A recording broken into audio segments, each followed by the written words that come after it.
Ciao e bentornata sul mio canale. Nel tutorial di riciclo creativo di oggi ti mostro come ho trasformato la scatola di cartone di una colomba in un oggetto molto utile. Se ti piacciono tutorial come questo, ti consiglio di iscriverti adesso al mio canale cliccando su iscriviti e sulla campanella per non perderti nessuno dei prossimi video. Ora passiamo al tutorial. Continua a guardare.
Dopo averla personalizzata, io userò questa borsa di cartone decorata per un regalo super speciale. Tu puoi fare la stessa cosa oppure puoi riutilizzare il cartone della scatola della colomba come porta lavoro oppure come porta riviste o come preferisci. Se ti piacciono tutorial come questo, ti ricordo che puoi iscriverti adesso al mio canale cliccando su iscriviti e sulla campanella per non perderti nessuno dei prossimi video. Tu hai deciso come decorare la tua scatola di cartone della colomba? Fammelo sapere nei commenti e se questo video ti è piaciuto potresti lasciarmi il tuo like e condividerlo sui social. Io ti ringrazio fin da ora.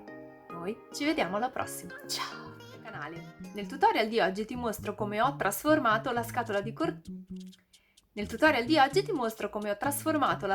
cartone della colomba in un oggetto molto utile.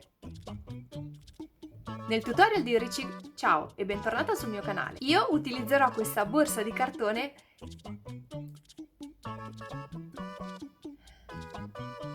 Io utilizzerò questa nuova borsa di cartone decorata per contenere un regalo e se questo video ti...